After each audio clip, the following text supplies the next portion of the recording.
On imagine souvent le Moyen Âge comme une époque sombre et austère, où la sexualité était taboue et confinée au secret. Certains croient même à la légende du « trou dans le drap », comme si les couples médiévaux vivaient dans une pudibonderie absolue.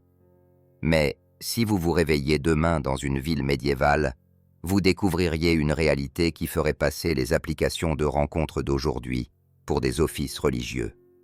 À cette époque, la sexualité n'était pas un sujet privé. Elle se déroulait souvent sous les yeux de la communauté, régie par des règles publiques et des rituels humiliants. Des procès pouvaient exiger des examens médicaux intimes en pleine audience, avec des inspecteurs assermentés évaluant la capacité d'un mari à remplir ses devoirs conjugaux. Un seul échec pouvait ruiner une vie entière. Entre l'an 1100 et la fin du XVe siècle, l'Europe a connu des pratiques sociales si étranges, si intrusives, qu'elles dépassent l'imagination moderne. Les archives judiciaires, les chroniques ecclésiastiques et les manuels médicaux révèlent un univers où l'intimité était scrutée, réglementée et jugée publiquement. Ce que nous considérons aujourd'hui comme un droit fondamental, la vie privée, n'existait tout simplement pas. Parmi ces pratiques, il y avait ce que l'on appelait les épreuves de capacité. Imaginez-vous en 1370, dans la ville de York, en Angleterre. Un certain John Sanderson se tient devant un tribunal, non pas pour un crime, mais parce que son épouse affirme que leur mariage n'a jamais été consommé après 3 années de vie commune. La salle est remplie de juges, de greffiers, de médecins mandatés par la cour et parfois même de membres de la famille. L'homme est soumis à un examen médical public destiné à vérifier sa capacité à avoir des relations conjugales. L'échec signifie non seulement l'annulation du mariage, mais aussi la perte de la dot et de toute respectabilité sociale. Ces examens étaient codifiés. Les experts, souvent des médecins expérimentés ou des sages-femmes désignées par la justice, portaient des insignes officiels. Les méthodes étaient minutieusement décrites dans les documents judiciaires. Observation prolongée, stimulation pour évaluer la réaction physique, vérification des organes, tout cela consigné par écrit. Dans certains cas, plusieurs tentatives étaient autorisées, mais chaque échec aggravant la honte. La pression devenait insoutenable. Les conséquences sociales étaient dévastatrices. Le mariage, au Moyen Âge, était avant tout un contrat économique. La doctrine de l'Église affirmait que la procréation en était la finalité première. Si un mari était déclaré incapable, l'union était juridiquement nulle. Les alliances familiales se brisaient, les biens étaient restitués et la réputation de l'accusé s'effondrait. Ici, permettez-moi, chers auditeurs, d'ouvrir une parenthèse. Si ces révélations vous intriguent et que vous souhaitez découvrir d'autres vérités surprenantes sur l'histoire, je vous invite à vous abonner à notre chaîne Historien Silencieux. Un simple clic pour vous abonner, un commentaire pour partager votre avis et un j'aime sur la vidéo nous aide énormément à poursuivre ce travail de recherche et de narration. Merci pour votre soutien. Les épreuves de capacité n'étaient que la première marche d'un escalier vertigineux de rituels intimes rendus publics. Venaient ensuite les vérifications cérémonielles lors de mariages royaux ou nobles. Dans certains cas, la nuit de noces se déroulait sous la surveillance directe de témoins, prêtres, nobles, diplomates, chargés de confirmer la consommation de l'union. Le mariage de Marguerite d'Anjou et du roi Henri XVI d'Angleterre, en 1445, fut observé par 23 personnes présentes dans la chambre nuptiale. Le rideau du lit masquait à peine les mouvements. Les oreilles guettèrent le moindre son. L'acte devait être attesté pour que le mariage ait valeur politique et juridique. Ces pratiques ne concernaient pas que la royauté. Dans les campagnes comme dans les villes, des coutumes locales imposaient des humiliations publiques aux jeunes mariés, souvent sous forme de processions bruyantes, de chansons crues et de plaisanteries sur leur future vie conjugale. Tout cela montre à quel point l'intimité appartenait au domaine collectif. Les archives révèlent aussi le rôle ambigu de l'Église. Tandis que les prêtres prêchaient la pureté et condamnaient la luxure, certains évêques possédaient et administraient des établissements de plaisir. Le plus célèbre, l'évêque de Winchester, contrôlait un véritable empire du divertissement à Londres, employant des centaines de femmes. Les revenus de ces activités finançaient la cathédrale elle-même. Ce mélange de morale officielle et de profit privé est l'un des paradoxes les plus dérangeants du Moyen Âge. Mais ce n'était que la surface. Les médecins médiévaux, suivant les théories antiques, affirmaient qu'une femme ne pouvait concevoir sans atteindre la satisfaction. Ils prescrivaient donc des méthodes, des positions et même des massages réalisés par des sages-femmes.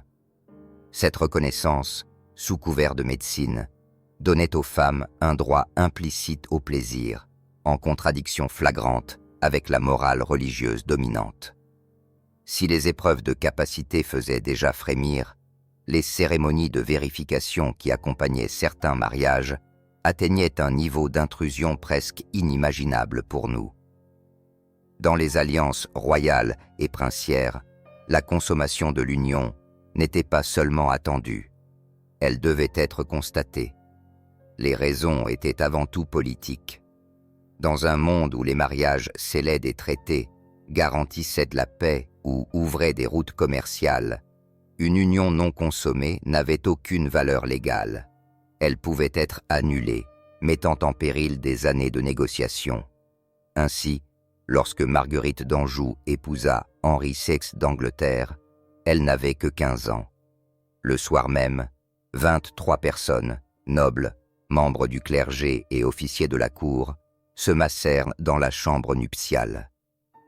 Les rideaux du lit étaient tirés, mais fins, laissant deviner des silhouettes. L'archevêque de Cantorbéry se tenait au pied du lit, bénissant le couple tandis qu'il essayait de franchir cette étape imposée. Le moindre signe de réussite ou d'échec était guetté avec une attention malsaine. Le processus commençait bien avant l'entrée dans la chambre. Les mariés subissaient un rituel d'effeuillage public. Les parents et proches, séparés selon le sexe, retiraient les vêtements du marié et de la mariée. Chaque pièce ôtée était accompagnée de plaisanteries sur la fertilité, la vigueur ou la capacité à enfanter. Les invités, parfois éméchés, chantaient des chansons grivoises, renforçant la gêne des jeunes époux. Une fois dévêtus, les mariés étaient conduits en procession jusqu'au lit, traversant des couloirs bondés de convives. On leur offrait du vin mêlé d'herbes censé stimuler l'ardeur, des plats aphrodisiaques comme les huîtres ou les gâteaux au miel. Le lit était ensuite béni par un prêtre, des prières spéciales étant récitées pour demander fertilité et performance. Les témoins prenaient place autour du lit. Certains se tenaient assez près pour percevoir le moindre mouvement. D'autres restaient près de la porte pour s'assurer que nul ne sorte avant que la consommation soit jugée satisfaisante. Le lendemain matin, le linge du lit pouvait être exposé publiquement, preuve supposée de l'accomplissement.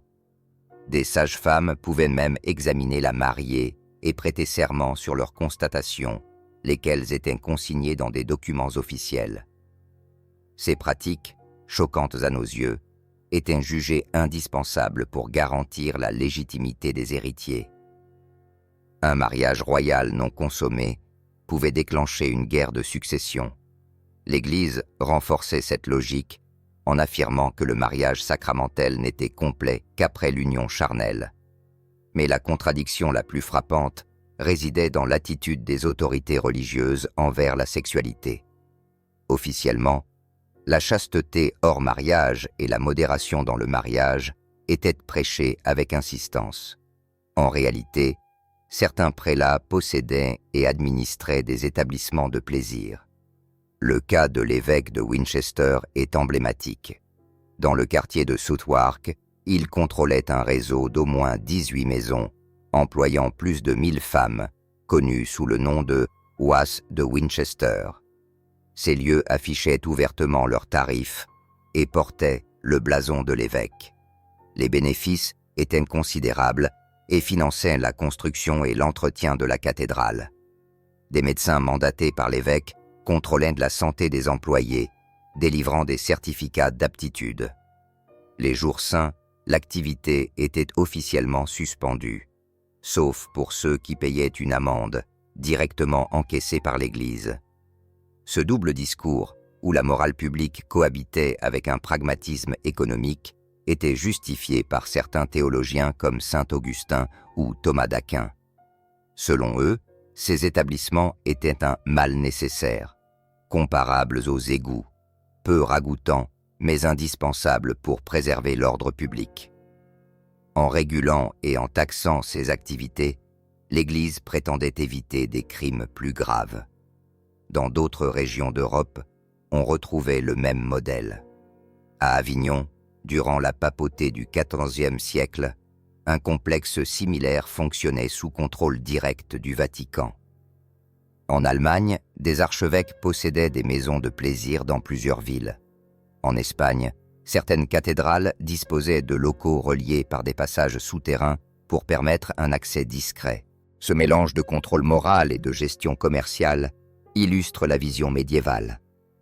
La sexualité n'était pas seulement un acte privé, mais un élément du tissu social, économique et politique.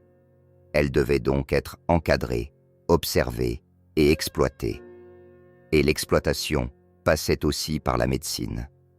Les médecins de l'époque, héritiers des théories gréco-romaines, croyaient que la conception nécessitait la participation active et la satisfaction des deux partenaires. Selon la théorie des deux semences, l'homme et la femme devaient chacun libérer leur contribution pour qu'un enfant puisse être conçu. Ainsi, il était du devoir du mari de provoquer cette réaction chez son épouse.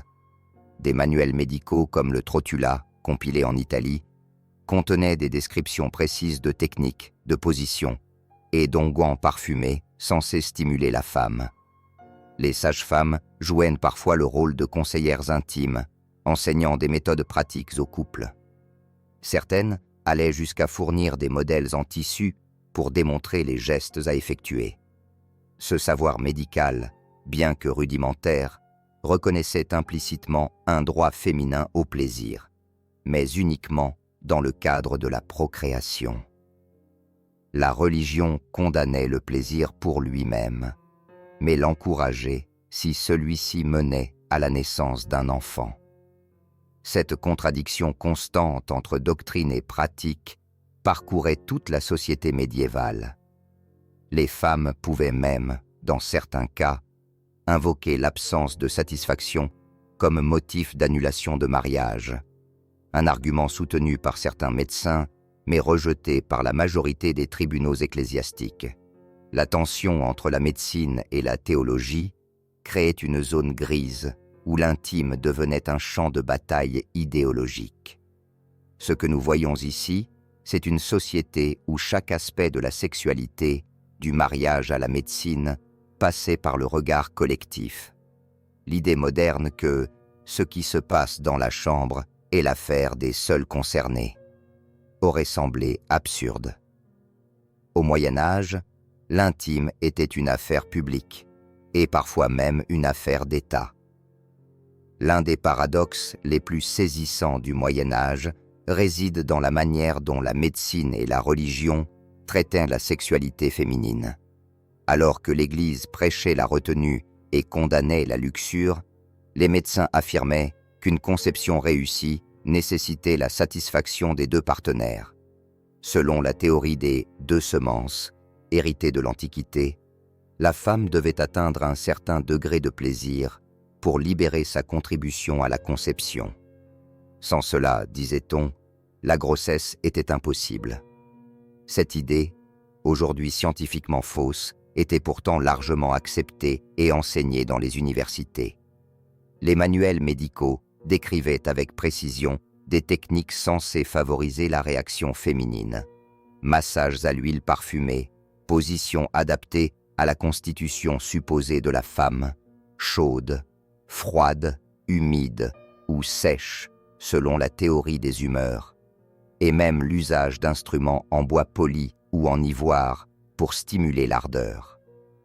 Les sages-femmes, figure centrale de la médecine féminine, jouaient un rôle clé dans ce domaine.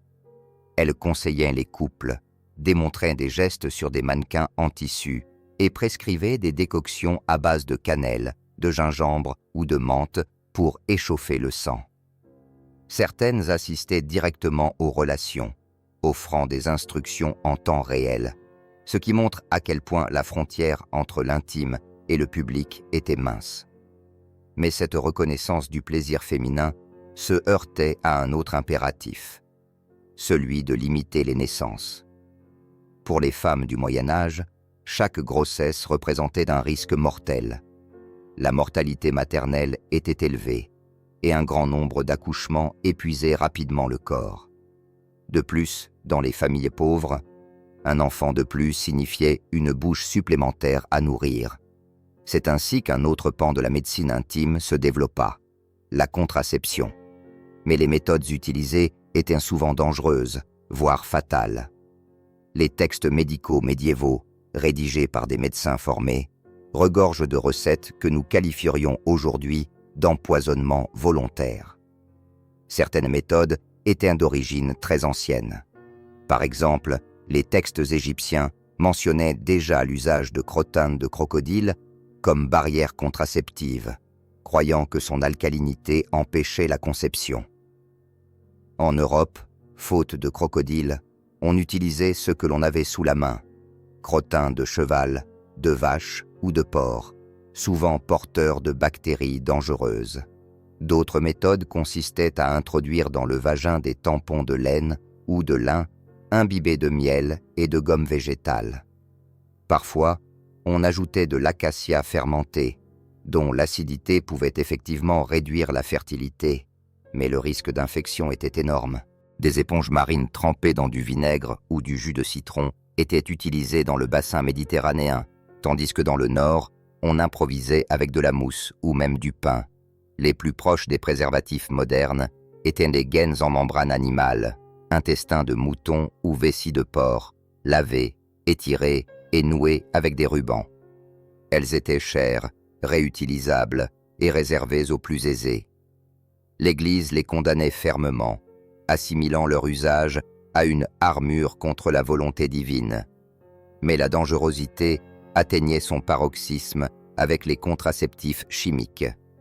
Le mercure, par exemple, était ingéré en petites doses pour refroidir l'utérus, provoquant en réalité des lésions irréversibles, des tremblements et parfois la mort. Le plomb, sous forme de sel sucré, était également utilisé, causant des empoisonnements graves. D'autres substances, comme le sulfate de cuivre, étaient appliquées en lavements vaginaux. Bien que le cuivre puisse avoir un effet contraceptif, les concentrations utilisées brûlaient les muqueuses. Les plantes abortives, telles que la rue, le persil sauvage, reine des prés, ou la tanésie, pouvaient fonctionner si elles étaient correctement dosées, mais l'intervalle entre la dose efficace et la dose mortelle était infime. Ce savoir circulait dans des réseaux exclusivement féminins. Les sages-femmes, les guérisseuses et les travailleuses du sexe échangeaient des recettes et des techniques, souvent transmises oralement. Dans les couvents, certaines religieuses, responsables de la santé des communautés, connaissaient ces méthodes, soit pour les contrer, soit pour répondre discrètement aux demandes. La répression était sévère. L'Église considérait toute tentative de contraception comme un péché grave. Les tribunaux pouvaient accuser les praticiennes de sorcellerie, surtout si elles utilisaient des ingrédients jugés magiques, organes d'animaux stériles, sang menstruel séché ou amulettes faites à partir de restes humains. Ces méthodes, en plus d'être dangereuses, reflètent le désespoir des femmes de l'époque. Une femme pouvait vivre une dizaine de grossesses, perdre plusieurs enfants et voir sa santé ruinée avant l'âge de 30 ans. Pour certaines, risquer leur vie avec une préparation au mercure semblait préférable à une nouvelle maternité. Ce désespoir se manifestait aussi dans le recours à des pratiques que nous classerions aujourd'hui dans la magie amoureuse. Certaines potions destinées à attirer ou retenir un partenaire contenaient des ingrédients morbides, moelle d'os d'enfants non baptisés, sang menstruel mélangé à du vin, cheveux ou ongles brûlés et réduits en poudre. Les témoignages judiciaires révèlent que ces pratiques étaient assez répandues pour alimenter un véritable marché noir. Les procès pour maléfices d'amour montrent une réalité complexe. Ces potions pouvaient être perçues comme criminelles si elles provoquaient une maladie ou la mort.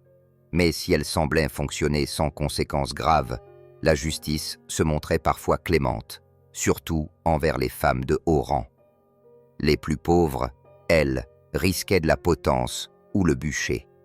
La logique derrière ces rituels était un mélange de croyances populaires, de traditions antiques et de pragmatisme brut. Dans un monde où la position sociale d'une femme dépendait presque entièrement de son mariage, l'attrait amoureux devenait une question de survie économique. Investir dans une potion, aussi macabre soit-elle, pouvait sembler aussi raisonnable que de payer une dot. Cette intrusion de la communauté dans la vie intime, qu'elle passe par le médecin, le prêtre ou la rumeur publique, faisait de la sexualité une affaire collective. La contraception et les potions d'amour n'étaient pas seulement des choix personnels, elles pouvaient influencer des héritages, des alliances et l'équilibre social tout entier. Dans le prochain volet, nous entrerons dans les pratiques de punition publique liées à l'adultère, véritable spectacle collectif où la honte était aussi physique que sociale. Ce sera un aperçu saisissant de la manière dont la société médiévale régulait la morale conjugale par le spectacle et la douleur. Si l'idée d'un procès pour incapacité conjugale ou d'une nuit de noces observée vous paraît déjà insupportable, attendez de découvrir la manière dont le Moyen-Âge punissait l'adultère. Dans certaines régions, et notamment dans le sud de la France, la sanction prenait la forme d'un rituel humiliant connu sous le nom de la course ou la course à la corde. Il ne s'agissait pas d'un jugement discret, mais d'un événement public, organisé avec la participation active de toute la communauté. Lorsqu'un couple adultère était surpris, la nouvelle se répandait rapidement. Le lendemain matin, au lever du soleil, les cloches de l'église sonnaient pour convoquer les habitants sur la place principale. Les noms des coupables étaient proclamés par le crieur public, parfois accompagnés de détails scabreux sur la découverte de leur liaison.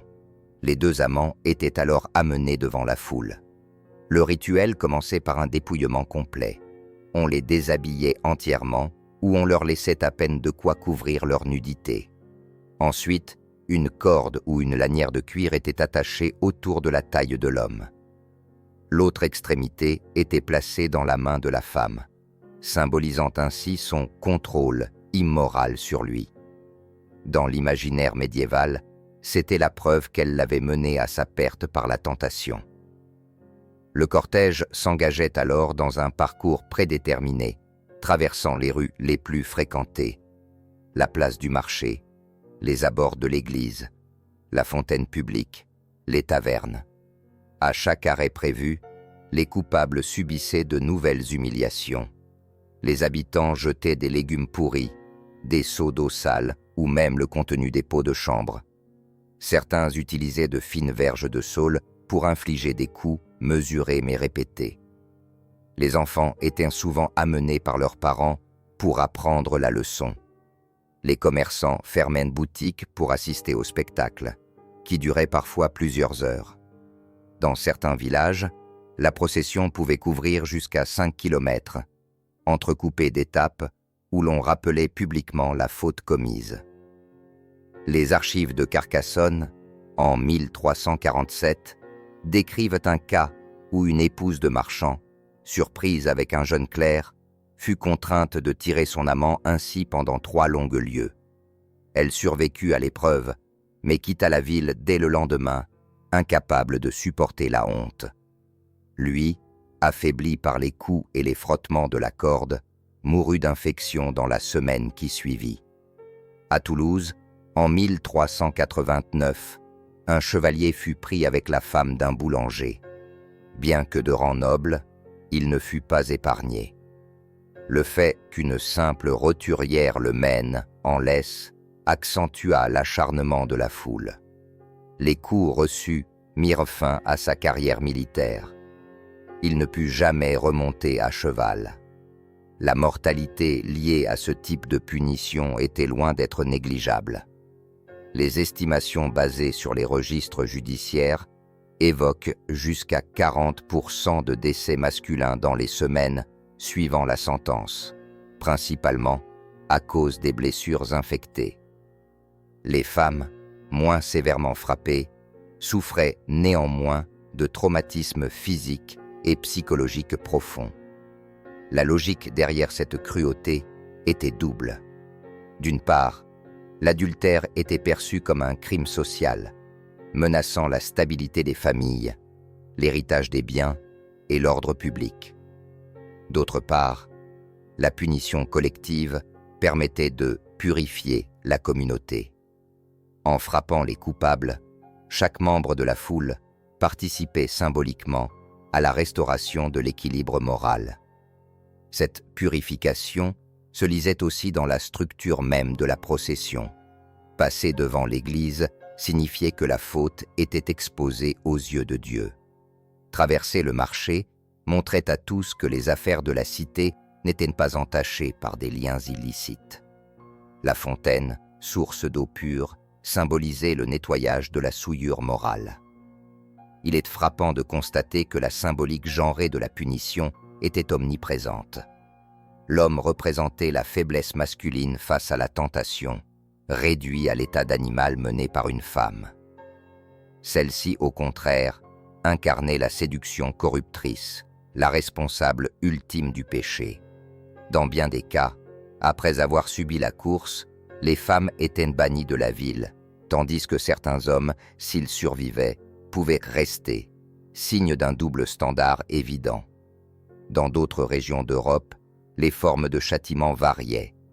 En Angleterre, on préférait le pilori ou la cangue, exposant les coupables immobiles sur la place publique. En Allemagne, on rasait la tête des femmes adultères avant de les enduire de goudron et de plumes. Mais dans le midi de la France et certaines zones d'Italie, la corde et la course restaient la méthode privilégiée, héritée en partie des traditions romaines de dégradation publique. L'efficacité dissuasive de ces châtiments reste discutable. Les archives montrent que les cas d'adultère ne diminuèrent pas sensiblement, malgré la sévérité des sanctions. Mais la fonction réelle de la course était sans doute ailleurs. Elle servait à renforcer la cohésion du groupe par une violence partagée, à libérer des tensions sociales et à réaffirmer publiquement les normes matrimoniales. À partir du XVIe siècle, la pratique commença à s'adoucir. On remplaça la course par des processions symboliques. Les coupables étaient promenés sur un âne, face à la queue, ou contraints de porter des pancartes décrivant leurs fautes. Les cordes disparurent peu à peu, en partie à cause des décès trop fréquents et des complications juridiques qui s'ensuivaient. Pour autant, l'idée d'une humiliation publique comme punition de l'adultère ne disparut pas complètement. Elle survécut sous des formes plus subtiles, par la rumeur, la mise à l'écart social ou le refus de certains droits communautaires. En un sens, nos réseaux sociaux modernes, avec leurs campagnes de dénonciation virale, ne sont qu'une réinvention numérique de ces anciennes pratiques, moins physiques, mais parfois tout aussi destructrices sur le plan psychologique. Ce que révèle cette tradition, c'est l'importance, au Moyen Âge, de traiter la sexualité comme une affaire collective. Qu'il s'agisse de valider un mariage, de contrôler la procréation ou de punir la transgression, la communauté entière participait au processus. L'individu n'existait pas en dehors du regard des autres. Dans le prochain chapitre, nous ferons le point sur ce que ces 7 niveaux de contrôle intime disent de la mentalité médiévale et sur la façon dont notre monde moderne, malgré ses différences, conserve encore certains échos de cette surveillance sociale. Ce sera aussi l'occasion de comprendre pourquoi la vie privée, telle que nous la concevons aujourd'hui, est une invention relativement récente. Après avoir traversé les couloirs sombres des tribunaux, où l'on examinait publiquement les capacités conjugales, assisté aux nuits de noces royales sous surveillance, observer les évêques gérer des empires de plaisir, tout en prêchant la pureté, vu la médecine prescrire le plaisir féminin comme nécessité pour la conception, étudier les méthodes contraceptives aussi inventives que mortelles, découvert les potions d'amour contenant des ingrédients morbides et suivi les processions humiliantes de l'adultère, une conclusion s'impose. Au Moyen Âge, l'intimité n'était pas une affaire privée. Pour un Européen médiéval, il aurait semblé incompréhensible de considérer la sexualité comme relevant uniquement de la sphère personnelle. Chaque aspect, mariage, procréation, moralité, avait des implications sociales, économiques et politiques. Un mariage non consommé pouvait briser des alliances, déclencher des guerres ou provoquer des crises successorales. L'incapacité d'un mari à remplir ses devoirs conjugaux pouvait invalider un contrat nuptial et entraîner la perte d'une dot. Une liaison adultère pouvait semer le doute sur l'héritage et menacer l'ordre social. Ce contrôle collectif reposait sur une idée clé. La sexualité était un bien commun. Les corps, les unions et les naissances appartenaient à la communauté, au même titre que les terres ou les récoltes. L'Église, la justice et la médecine se partageaient le rôle de gardien de ce bien commun. Le tribunal pouvait exiger un examen physique, le prêtre imposer des règles de conduite, le médecin prescrire des méthodes pour stimuler ou freiner la procréation. Aujourd'hui, nous considérons comme acquis que notre vie intime appartient à notre seul choix, sous réserve du consentement et du respect mutuel. Mais cette notion est récente.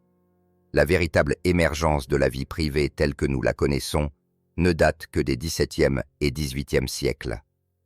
Avant cela, l'idée même que ce qui se passe dans votre chambre ne regarde que vous aurait paru étrange, voire dangereuse, à des mentalités forgées par des siècles de contrôle collectif. Le contraste avec le monde moderne est frappant. Nous avons remplacé les procès publics par des consultations médicales confidentielles, les consommations surveillées par des voyages de noces, les empires ecclésiastiques de plaisir par des industries privées soumises à la loi civile, les contraceptifs toxiques par des méthodes sûres et efficaces, les potions d'amour à base de restes humains par des rencontres facilitées par les technologies. Pourtant, certaines dynamiques persistent, sous d'autres formes. Les anciennes humiliations publiques ont trouvé leur équivalent dans le lynchage numérique des réseaux sociaux. Les rumeurs, autrefois colportées sur la place du marché, circulent aujourd'hui à la vitesse de la lumière. Les anciennes pressions sur la performance ou la fertilité subsistent sous la forme d'injonctions culturelles ou publicitaires. La grande différence réside dans le choix et la protection juridique. Nous bénéficions de droits à la vie privée, à l'autonomie corporelle et à la confidentialité médicale. Ces protections auraient semblé miraculeuses à un homme ou une femme du XIVe siècle, mais elles ne sont pas universelles ni intemporelles. Dans certaines parties du monde, la régulation collective de l'intime reste forte et l'espace privé demeure limité. L'histoire médiévale nous rappelle que le passage du contrôle collectif à la liberté individuelle ne s'est pas fait naturellement. Il a fallu des siècles de débats philosophiques, de réformes religieuses, de luttes politiques et de progrès médicaux pour établir les conditions actuelles. L'héritage de ce passé se lit encore dans notre langage, nos institutions et nos peurs. Ce qui frappe aussi, c'est la constance des besoins humains. Hier comme aujourd'hui, les gens ont cherché la satisfaction, la connexion affective, le contrôle de leur fertilité et la protection contre l'humiliation. Les moyens ont changé, pas les motivations. Là où un homme médiéval redoutait l'examen humiliant du tribunal, un homme moderne peut craindre la moquerie en ligne. Là où une femme du XVe siècle risquait sa vie avec un contraceptif au mercure, une femme du XXIe siècle peut affronter la stigmatisation dans certains environnements pour son choix de ne pas avoir d'enfant. La comparaison révèle aussi que, malgré les apparences, nous ne sommes pas complètement sortis de la logique de surveillance. Simplement, celle-ci s'exerce souvent avec notre participation volontaire. Nous partageons nos vies intimes sur les réseaux, nous exposons nos relations à des audiences publiques via des photos, des statuts ou des vidéos. La différence est que cette visibilité est choisie, du moins en théorie, et encadrée par des règles légales. L'enseignement le plus précieux que l'on puisse tirer de ces 7 niveaux de contrôle intime médiéval, c'est l'importance de défendre la sphère privée. Chaque droit que nous tenons pour acquis, de la confidentialité médicale à la liberté de choisir son partenaire, est le fruit d'un long processus historique. Les perdre ne demanderaient qu'un glissement culturel ou politique, comme l'histoire nous l'a déjà montré. En regardant ce passé, on mesure aussi la force d'adaptation des sociétés. Ce qui paraissait normal et même nécessaire au Moyen Âge, comme de vérifier publiquement la consommation d'un mariage royal, nous semble aujourd'hui inconcevable. De même, certaines de nos pratiques actuelles paraîtront peut-être choquantes aux yeux des générations futures. En définitive, ce voyage à travers la sexualité publique du Moyen Âge n'est pas seulement une plongée dans l'étrange et le choquant. C'est un miroir tendu à notre époque, qui nous oblige à réfléchir à ce que nous considérons comme normal et à ce que nous voulons protéger. Derrière les détails crus et les rituels humiliants, il y a une question essentielle. Quelle part de notre intimité sommes-nous prêts à confier aux autres ? L'histoire nous montre que cette frontière a toujours été mouvante. Au Moyen Âge, elle était presque inexistante. Aujourd'hui, elle dépend de notre vigilance collective, car si la corde de la course a disparu, d'autres formes de contrôle et d'exposition guettent, prêtes à s'imposer si nous baissons la garde. Si les méthodes contraceptives médiévales peuvent sembler extrêmes, elles paraissent presque anodines lorsqu'on découvre ce que certaines femmes étaient prêtes à faire pour attirer ou retenir un partenaire. Les recettes de potions d'amour circulant en Europe entre le XIIIe et le XVe siècle donnent l'impression de feuilleter le cahier d'un alchimiste fou ou l'inventaire d'un charnier. Les ingrédients les plus prisés avaient une connotation à la fois symbolique et magique. On croyait que certaines substances portaient en elles une force vitale capable d'influer sur les sentiments. Les os d'enfants morts avant le baptême, par exemple, étaient considérés comme particulièrement puissants. Leurs moelles, extraites dans les 3 jours suivant l'enterrement, étaient séchées, réduites en poudre et mélangées à du miel ou du vin. Ce mélange devait ensuite être administré discrètement à la personne convoitée, souvent en plusieurs doses espacées. Le sang menstruel figurait aussi parmi les ingrédients centraux. Recueillis dans des récipients en céramique parfois marqués de signes distinctifs, ils pouvaient être séchés puis pulvérisés ou mélangés directement à de la nourriture ou à des boissons. Certains grimoires précisaient que le sang devait être prélevé à un moment précis du cycle ou sous une phase lunaire donnée pour décupler son efficacité. Dans les recettes les plus élaborées, ce sang était combiné à d'autres fluides corporels prélevés après un rapport, censés unir symboliquement les essences des 2 partenaires. Les cheveux, eux, étaient soit subtilisés lors d'un contact intime, soit prélevés pendant le sommeil de l'intéressé. Ils étaient ensuite brûlés avec des encens spécifiques, broyés ou tressés avec ceux de l'auteur du sortilège. Certaines recettes demandaient que les mèches soient portées contre la peau, enfermées dans un petit sachet ou dissimulées dans les vêtements de la cible. L'élément le plus macabre restait l'usage d'organes humains. La chair d'exécuté était réputée efficace, surtout si la mort avait été violente. Les bourreaux, souvent mal payés, arrondissaient leurs revenus en vendant clandestinement ces morceaux aux femmes désireuses de préparer des filtres. Les organes étaient séchés, réduits en poudre et mélangés à des herbes comme la verveine ou la mandragore, puis intégrés dans des potions. La préparation de ces ingrédients suivait des rituels stricts. Les excursions nocturnes dans les cimetières se faisaient généralement à la nouvelle lune ou à la pleine lune, selon le but recherché. Les femmes récitaient des incantations, parfois en latin approximatif, appris par répétition phonétique. Les mélanges devaient souvent être réalisés à un carrefour ou dans un cimetière, parfois dans le plus simple appareil ou vêtus d'un vêtement ayant appartenu à l'homme désiré. Les grimoires médiévaux offraient même des instructions de dosage étonnamment précises. La quantité de potions à administrer dépendait de la taille, de la nature et de la résistance supposée de la cible. Une dose trop faible était jugée inefficace. Une dose excessive pouvait entraîner folie ou mort. Certaines femmes se constituaient ainsi une réputation de spécialistes, préparant des potions sur mesure pour d'autres, moyennant paiement. Les conséquences judiciaires de ces pratiques pouvaient être sévères.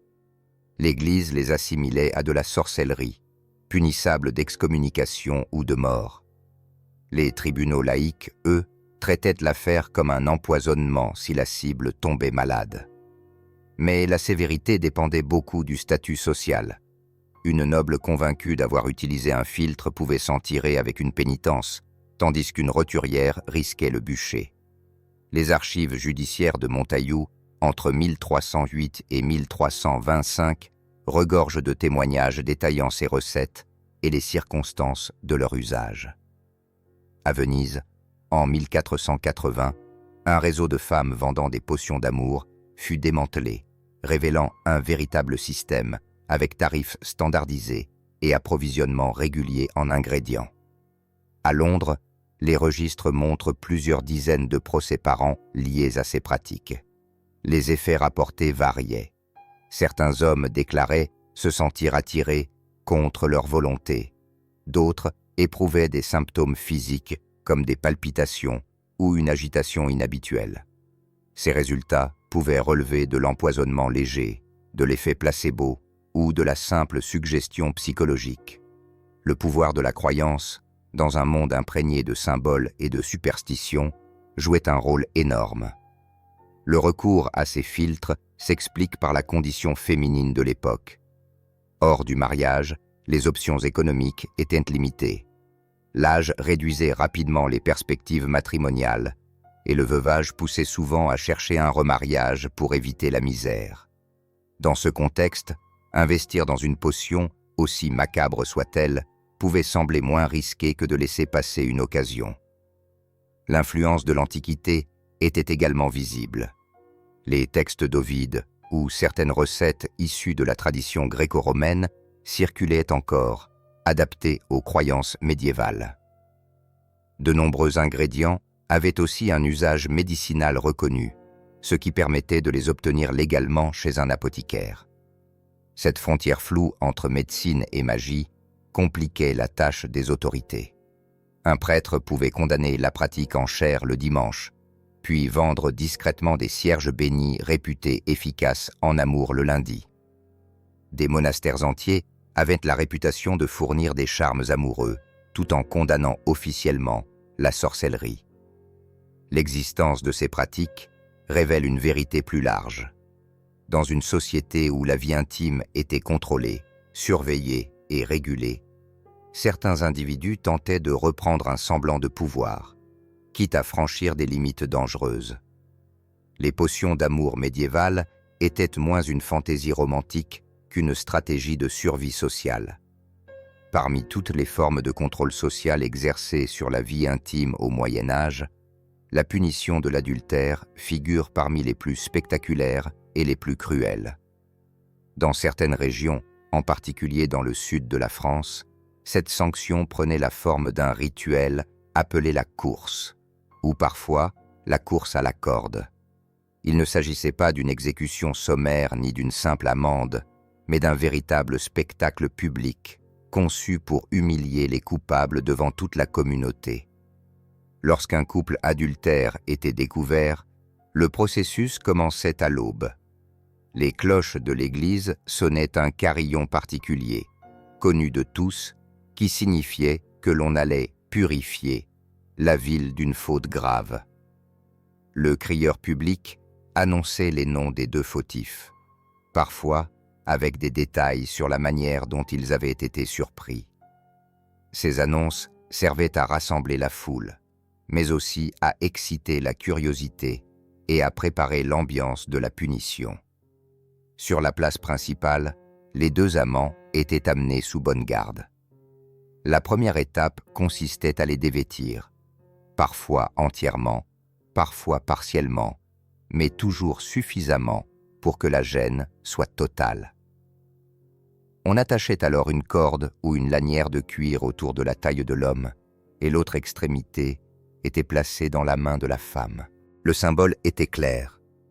Elle l'avait mené au péché, et maintenant, elle devait le conduire à travers l'humiliation publique. Le cortège suivait un itinéraire établi, passant par les endroits les plus fréquentés, le parvis de l'église, la halle du marché, la fontaine, les tavernes. Chaque étape avait sa signification.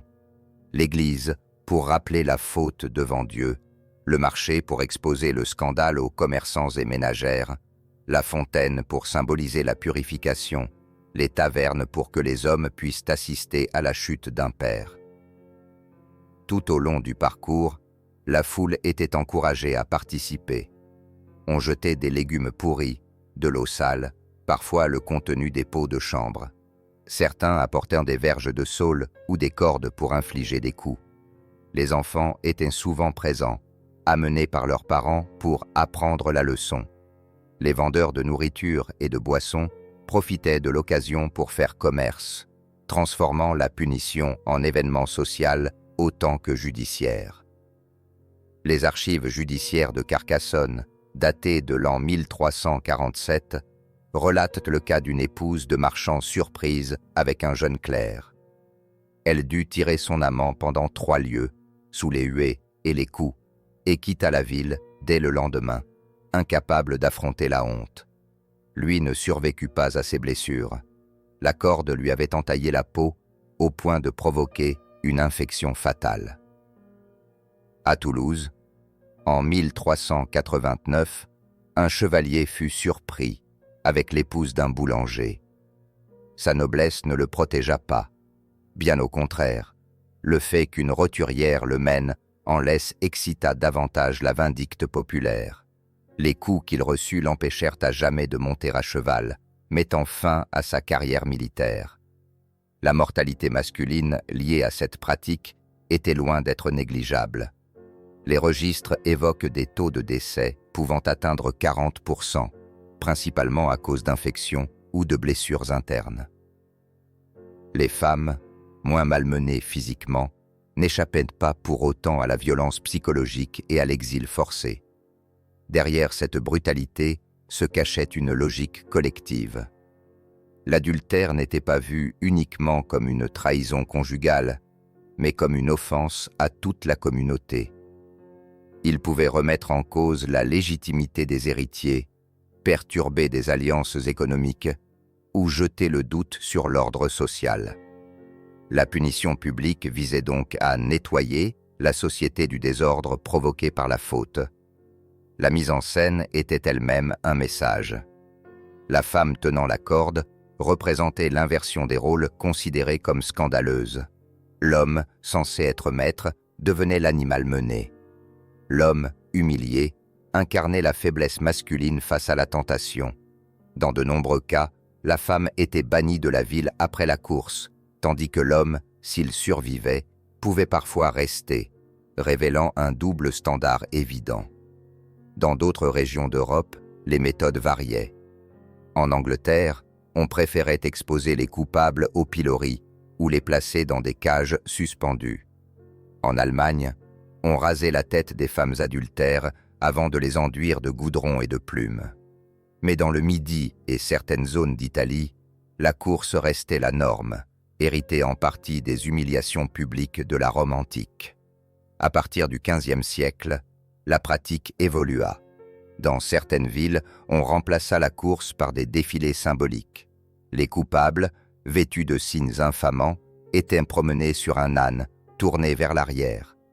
Mais l'idée de la honte publique comme arme disciplinaire persista.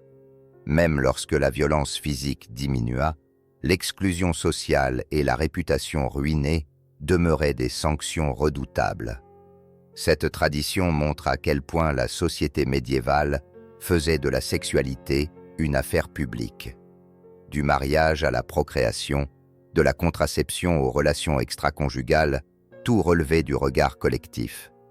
La communauté se réservait le droit d'intervenir, de juger et de punir, non seulement pour défendre une morale, mais pour protéger ce qu'elle considérait comme l'ordre naturel des choses. Après avoir traversé toutes ces scènes, des procès d'aptitude où l'on examinait un homme en plein tribunal, des nuits de noces royales observées par des dizaines de témoins, des évêques bâtissant des cathédrales grâce aux revenus d'empires de plaisir, des médecins prescrivant le plaisir féminin comme remède à l'infertilité, des méthodes contraceptives aussi ingénieuses que mortelles, des filtres d'amour mêlant sang, os et superstition, jusqu'aux humiliations publiques infligées aux adultères, on comprend que la sexualité médiévale n'était pas l'affaire privée que nous connaissons aujourd'hui. Pour un homme ou une femme du Moyen Âge, l'idée que ce qui se passe dans la chambre ne concerne que le couple aurait semblé absurde. L'intimité était un élément vital de l'ordre social. Elle avait des conséquences économiques, politiques, dynastiques et religieuses. Un mariage non consommé pouvait provoquer la chute d'alliances entre royaumes, menacer la succession et déclencher des conflits armés. Un conjoint jugé, incapable, pouvait perdre non seulement son union, mais aussi sa dot, ses biens et sa réputation. L'adultère était vu comme une offense collective, car il risquait de brouiller les lignées et de fragiliser la structure économique des familles. Ce contrôle collectif reposait sur une conception bien précise. La sexualité était un bien commun. Elle appartenait à la communauté, au même titre que les terres ou les récoltes. L'Église, la justice et la médecine se partageaient la responsabilité de ce bien. Le tribunal pouvait exiger des examens publics, le prêtre définir les règles morales et le médecin prescrire des techniques ou des traitements pour atteindre la conception. En comparant cette époque avec la nôtre, le contraste est frappant. Nous bénéficions aujourd'hui d'une confidentialité médicale, d'un droit à la vie privée, de méthodes contraceptives sûres et de la liberté de choisir nos partenaires sans validation communautaire.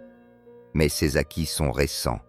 L'invention de la vie privée telle que nous la concevons remonte au XVIIe et XVIIIe siècle, avec les changements de mentalité, la montée de l'individualisme et la sécularisation du mariage. Cela ne signifie pas que toute forme de surveillance a disparu. Simplement, elle a changé de nature. Là où le Moyen Âge imposait une visibilité physique et publique, notre époque développe une visibilité volontaire et numérique. Les réseaux sociaux, les applications de rencontres, le partage constant d'images et d'informations personnelles réintroduisent, sous une forme différente, la mise en commun d'éléments intimes. Nous exposons souvent nous-mêmes nos relations, nos choix et parfois même nos désirs, non plus à la place du marché, mais sur une scène mondiale. Les parallèles sont parfois troublants. Les humiliations publiques d'antan ont leur équivalent dans les lynchages en ligne, où la réputation peut être détruite en quelques heures.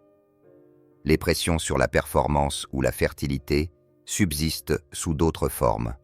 Injonction sociale à avoir des enfants, attentes liées à l'apparence ou au comportement dans le couple.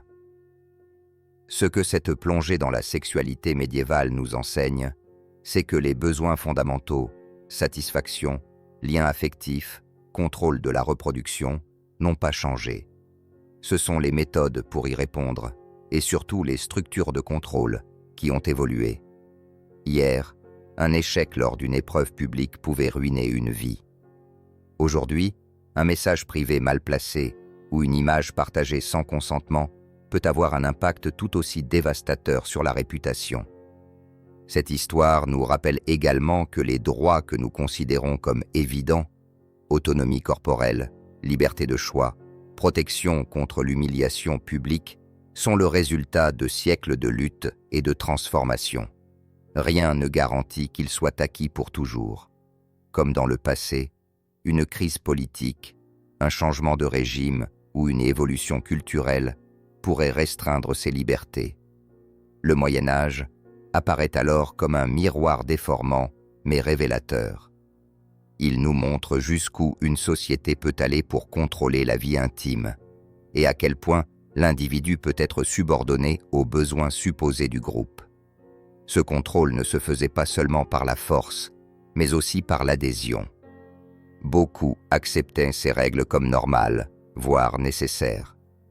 En refermant ce chapitre de l'histoire, on peut se demander quelle part de nos vies actuelles serait jugée impensable par un homme ou une femme du XIVe siècle, et inversement.